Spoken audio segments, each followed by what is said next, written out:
Hey y'all, it's Kate. Yeah, I didn't put the microphone on. So, the chicken's water has already been done. And look at all these leaves on the ground. You would think that it was fall, but it's not. It's just dry. I'm sure some of it has to do with age and, leaves falling, but there's quite a few. Kind of more over here towards the porch. I don't know what this tree is, but it was only as tall as the bottom part of the roof when I first moved here 12 years ago. And now it's so much bigger. And I have a feeling it's another one. Well, I know it's not the Kentucky coffee bean tree because it doesn't drop those pods, but it's something innocuous. So let's see here. Everybody's enjoying the shade.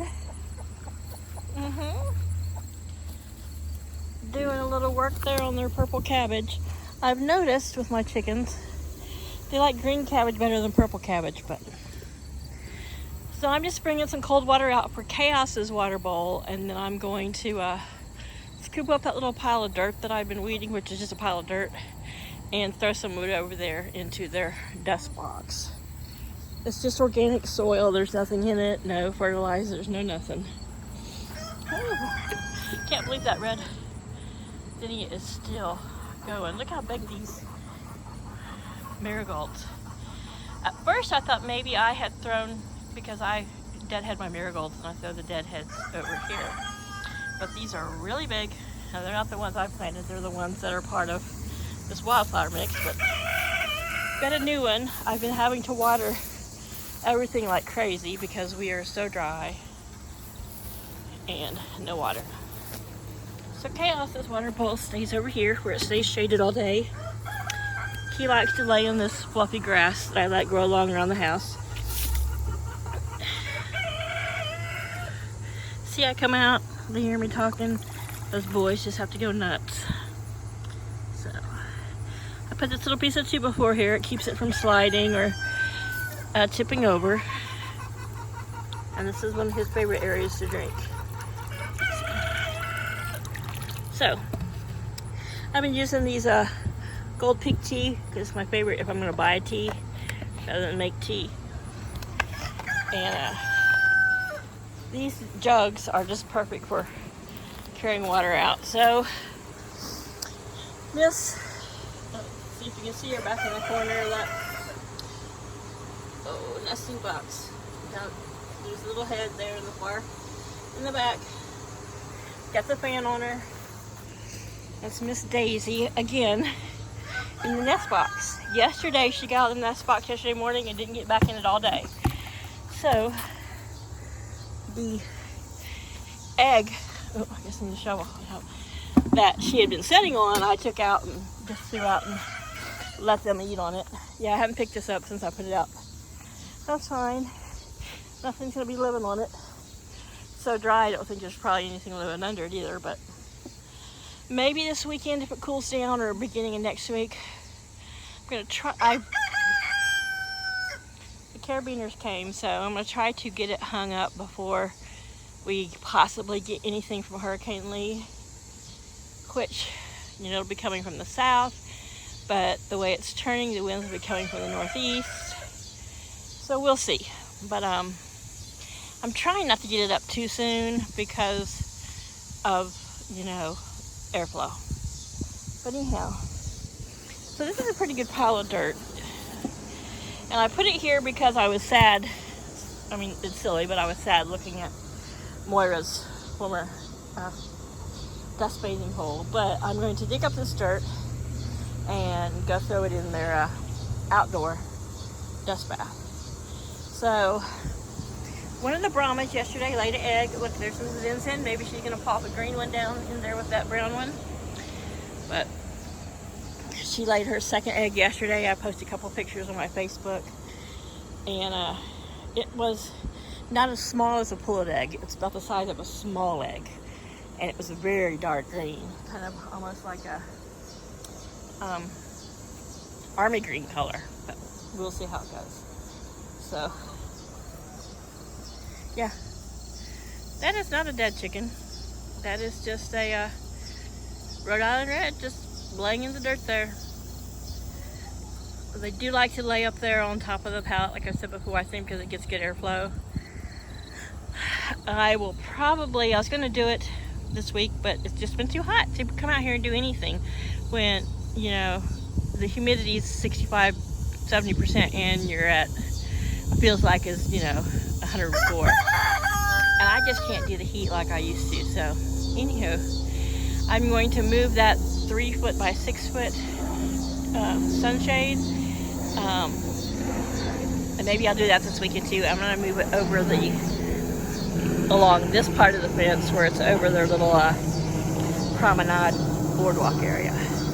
So I'm going to scoop this up and go dump it in their dust box, and I'll just set the camera here to look at Cosmo and Miss Lily looking cute like they do.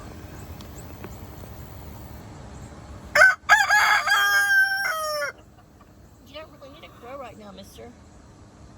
Shrink this down a little bit. Okay, so just shrunk down. Okay.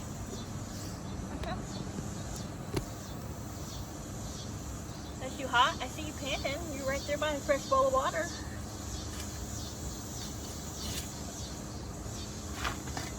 I know there's little holes on the bottom, but I don't think it's going to really fall through. Like that. Ooh. Earthworm.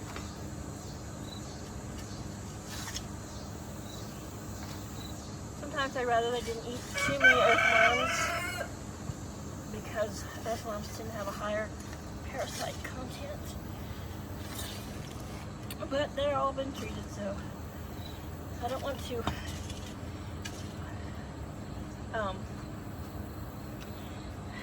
make another hole. So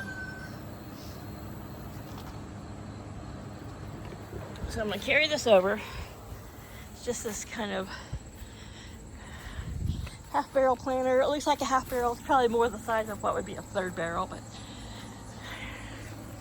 you can see here how hard packed.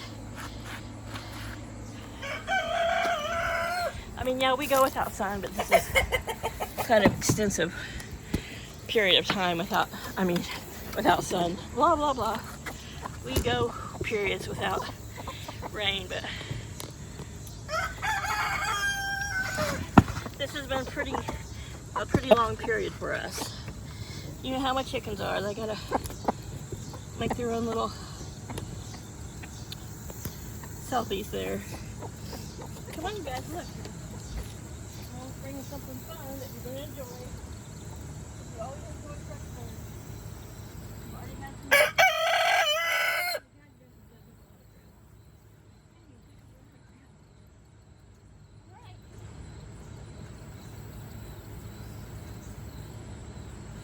Got a pile of dirt in there. Got a pile of dirt in there. Come on, laddie. It's pink and gray. Mom's got new rain boots that color gray. Yeah. So you can't. Don't make me pick you up. It's too hot to be rooster snuggling.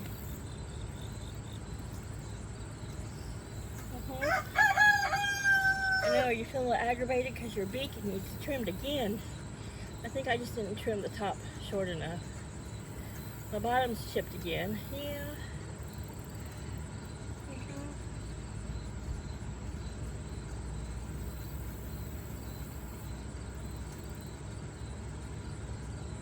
Come on.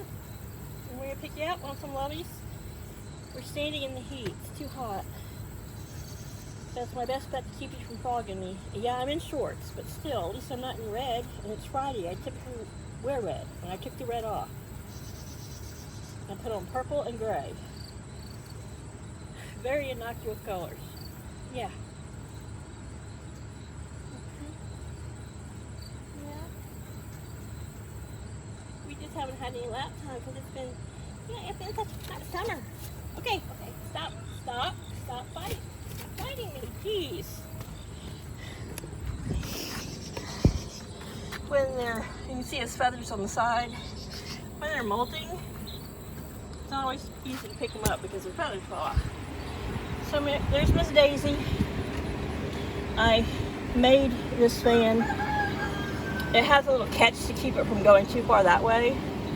but I made it so it, well, there's Mrs. Ensign. Yeah, you're a late bloomer, but you're doing your thing. Mama proud. So everybody's over here in the shade. But what I'm saying is when they're molting, picking them up sometimes is tough because their feathers are like on their way to falling out. So sometimes you pick them up and they almost slip out of your hands because the feathers go ahead and come out in your hands instead. So there you go.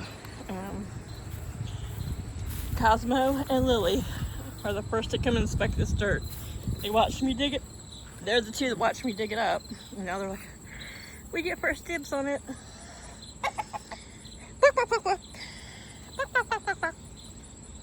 Yeah, I posted something the other day on Facebook that says, yes, I am, you know, grown-ass adult, whatever, but I balk back at chickens, and yes, I do. Okay. So yeah, he and Lily are going, hey, we're gonna check this out. We saw her dig it up. We got first dibs. Stand over here in the shade because, God, another day of being hotter than Hades out here. But yeah, they're pecking around in it. I don't think I scooped up any worms, but there were probably a little bit of greens, and it's, you know, uninspected dirt. So they're gonna be the first to check it out. So one of the Brahmas over there decided to start singing. You can see her, she's over there on the other side where I first filmed Lily and Cosmo. Cosmo's gone over there to see what she's clucking about, but she was starting to sing a little egg song, but she's not laying an egg, so I think she's just singing for whatever. They've got a fresh bowl of cold water over there, and of course they've got their stainless steel bowl here that's got fresh cold vitamin water. That has just regular from the hose well water.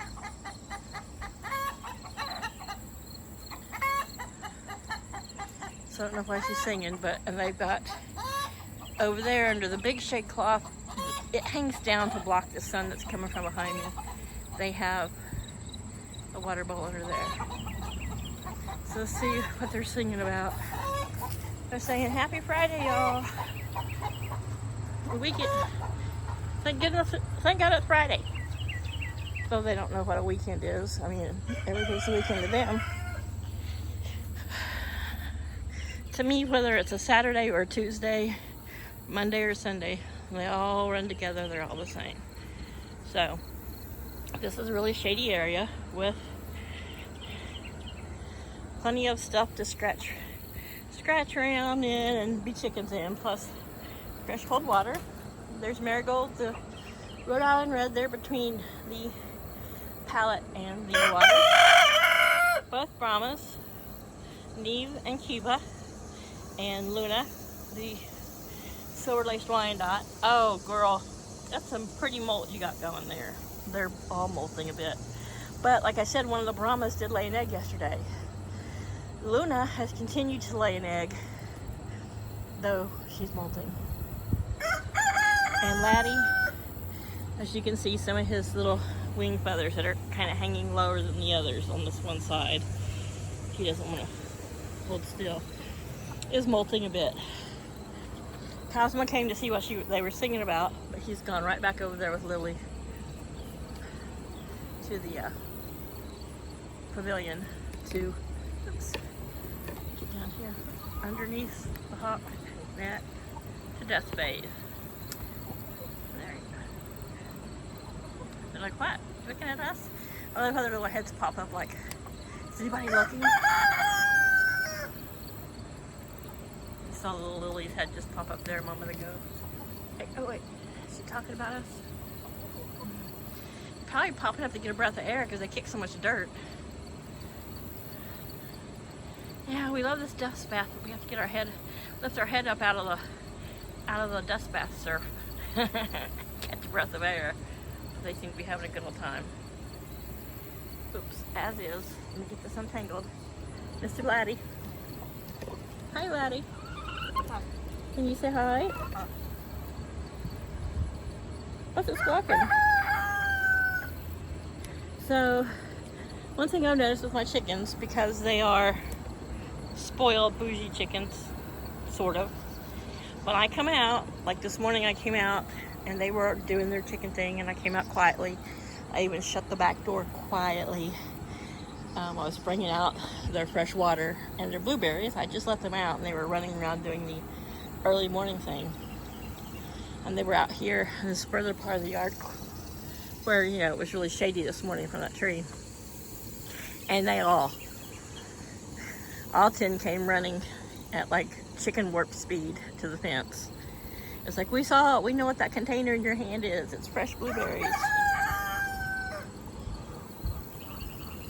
So yeah, Daisy keeps acting broody, but you know, she's not like true broody because she, you know, abandoned her egg yesterday all day. And so Zinzin is still in there, and there's her sister's smaller, you know, young hen egg, and it's like, get the camera thing away from them, focusing on the fence. Anyway, she's in there.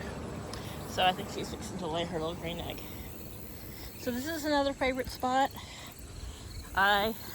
Because it's hard to weed eat, I still go ahead and leave the grass over here high. And they got a nice little aisle there of shade. And you can see from the poop on the stump there that they like hanging out over here in this shady area. Now there's shady area over there that had the water yesterday morning. I pulled their water out and I dusted it all down with fresh Saturday lime just because it was holding some moisture. This gets a little bit drier, but it stays shaded. And so any place where the ground's looking like it's been overly damp, especially like where I dumped their water, I'm adding a little fresh Saturday lime to keep down any pests and some of the moisture. So yeah, we still have a little watermelon. It's not growing much, but it's still sandwiched there in the fence. Picked some green tomatoes yesterday. I turned the sprinkler on last night, let it run for a bit. So here are the beets and the snow peas. The snow peas, the beets, and the watermelon all come from Haas Tools. So yeah, its little tendril, I call them curlicues, but the tendril have not dried up yet. So until they do,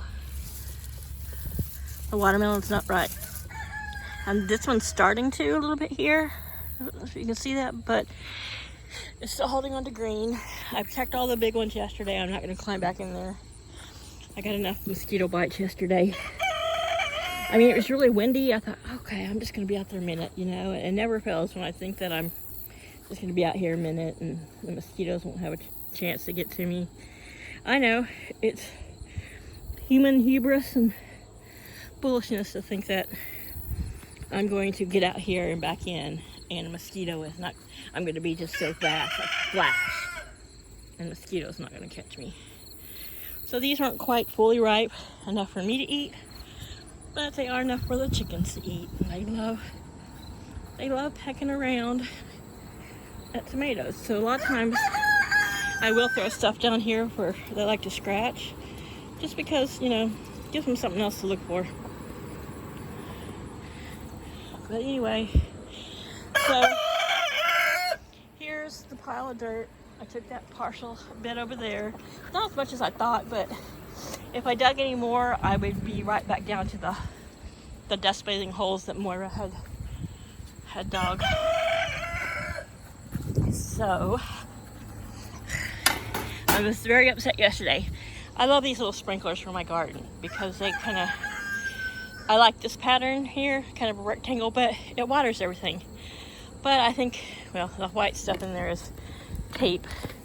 But I think where, like, sometimes I'll grab the hose because I'm too lazy to go pick it up and backtrack, and I'll just drag the sprinkler head to me. But I think it's been run over maybe by the car, I don't know, but it's just the hose. Even when I wrap the hose with plumber's tape, it's just blowing the sprinkler head off. So I mean, it's several years old, so it's probably time for a new one. So I've been using my sprayer.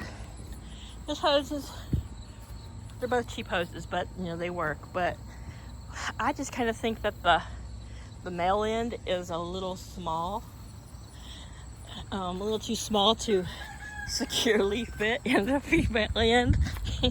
Yeah, and that has been the problem of the ages, hasn't it? I know, I'm wicked. I shouldn't be saying stuff like that. But yesterday, my poor wildflowers up front were looking so parched. So yesterday morning, even though it was hot and we have had nothing but sun, oh look, little grass heads. I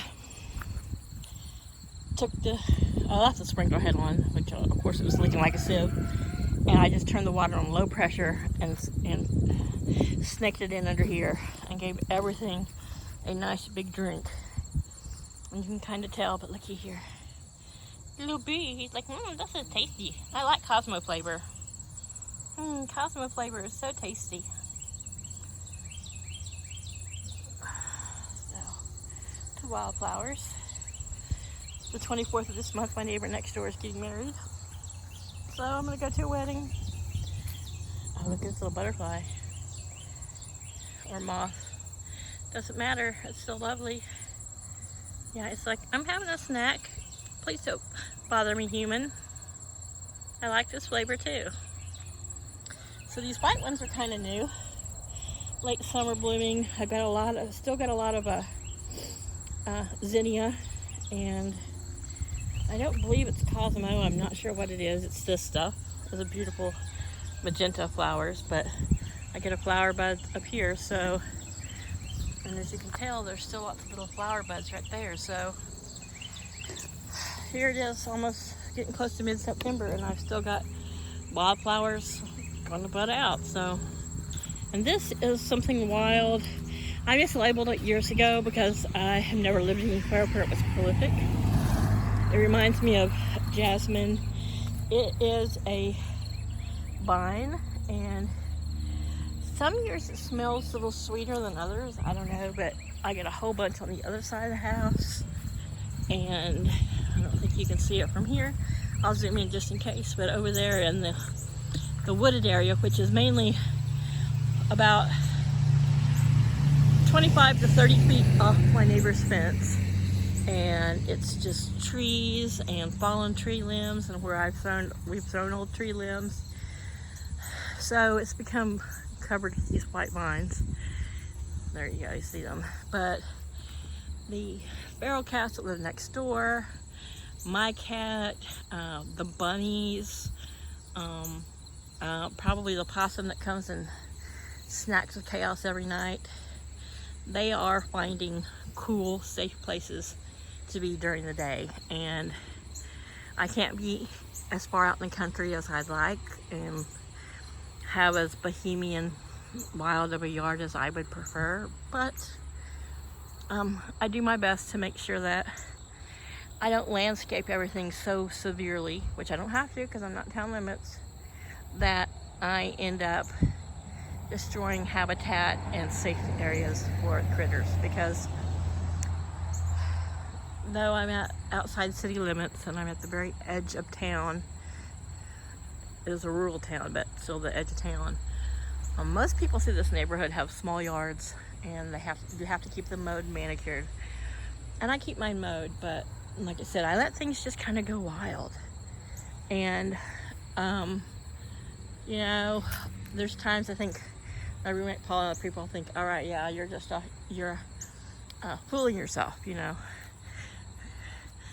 You know, it's also hubris to think that you're doing something, you know, to benefit these critters. But every morning I come out and I see 2 to 3 bunnies, and they're like, I'm getting within 10 feet of them. They're washing their faces. I know that we've got some living somewhere over in this, and I see all kinds of different little cat stuff coming out there. I know that I have those mourning doves, and they like to hide in under this forsythia bush, which is covered in pokeberry vines and some wild grape crap that I hate, and more of that stuff, which I look it up. It has a name, I forgot it, but it does smell very sweet. So I'm just showing a little of the wild yard before I end this video, but you can see here, this close to the house, we have little pieces of tree seedlings. Paul pulled all this down and cut a bunch, but it, grows just as fast. But here in the shade, look at this butterfly. Looks like something kind of bit its wings, the bottom. But for summers after summers after summers, I've seen my cats and other little critters like to make little dens under here, and you can kind of tell in places where, well, I've seen the little doves come out of here when I mow. Whatever little birds like to hang out in there, fly out. The bunny gets under here. I think the bunny has a place back there, which that is just an old, in between those trees is a like 6 foot by 6 foot concrete pad. Might be just behind those trees, between the trees and the fence.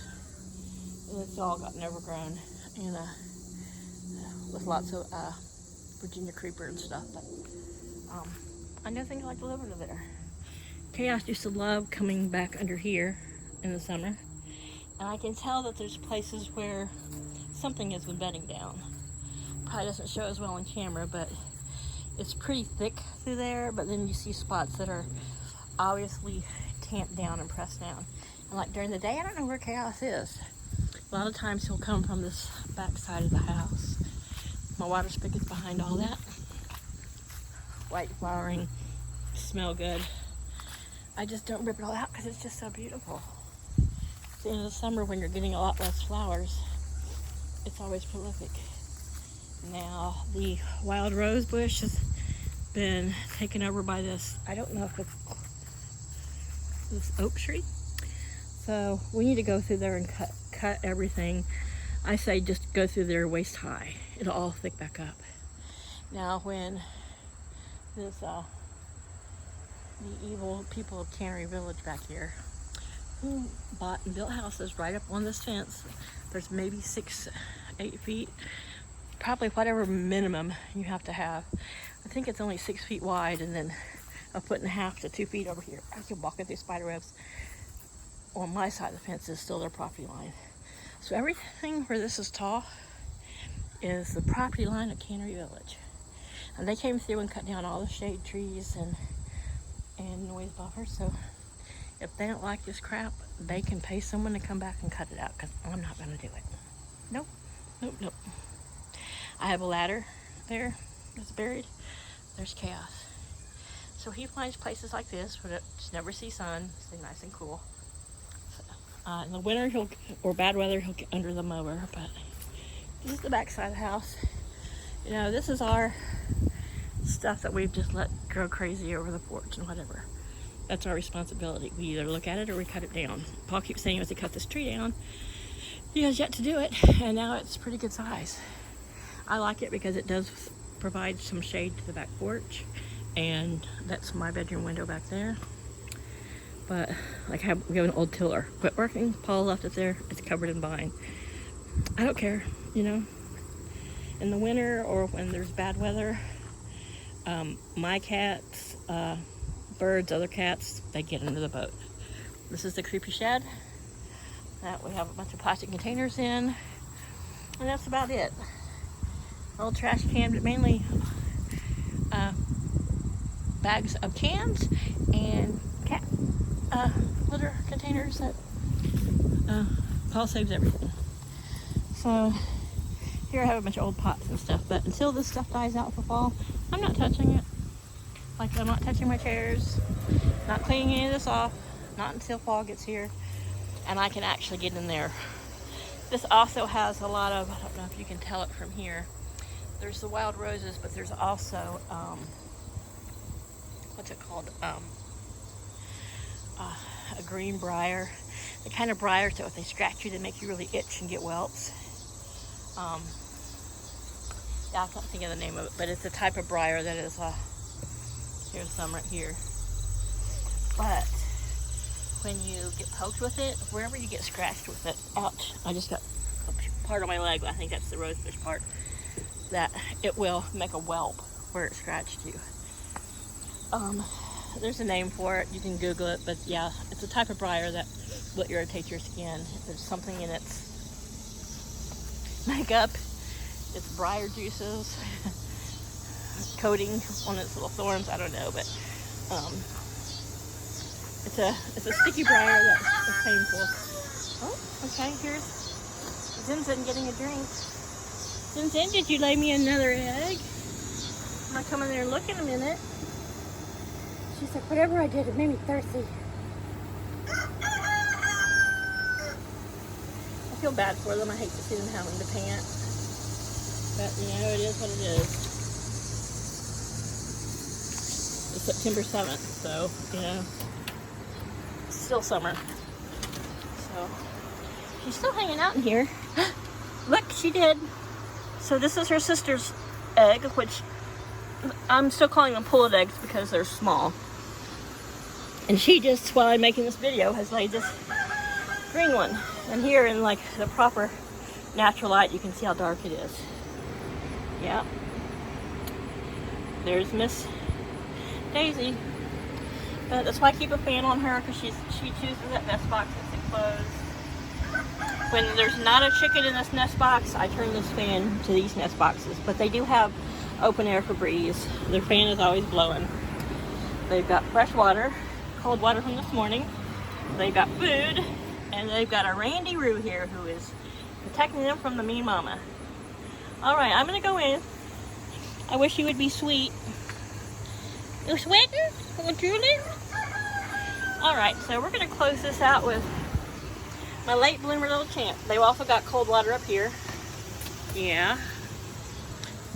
I dump out what's in the tray. They go through this pretty quick. I'm sure the fan helps it to evaporate pretty quick, but they've always got access to water no matter where they're at in the shade. Or if they're out in the sun sunbathing, they always have nice, cool, shady places for water. I try to pride myself on keeping that one nice and cool. Like, oh, I have some tomato. I feel like I need some lycopene in my diet. And he said there's the water. Those guys are taking advantage of the shady spot. And those three are quite compadres, so I figure she's going to get a good drink. She can stick her whole face down in this water. Just as cool as the water in the coop. She's going to come out here and have a drink. And her and Lily and Cosmo were 3 little Easter eggers I found online. I had to go down just over into Maryland, down by Berlin, Maryland. Thought this one was a female, but you know, one thing about Easter eggers, it's not like a sex link. It's not like a chicken where you can tell what sex it is by just its markings, because you don't always know how their markings are going to turn out. But came Cosmo, who is a little bit of a feisty rooster, kind of sometimes chases me, but he and Laddie were buddies, so you can't ask for anything better than that. So I'm going to take my empty jug and my sweaty, dripping sweat self inside. Cool back off. It's a little afternoon now. Take one last look. Good girl, I know. It's hot work, isn't it? It's hot and thirsty work laying eggs. And my phone is saying it's getting too hot, so. Lily, Zinzin, and Cosmo. She's a late bloomer, but she's a beautiful girl who lays beautiful green eggs. You guys have a great weekend. Bye.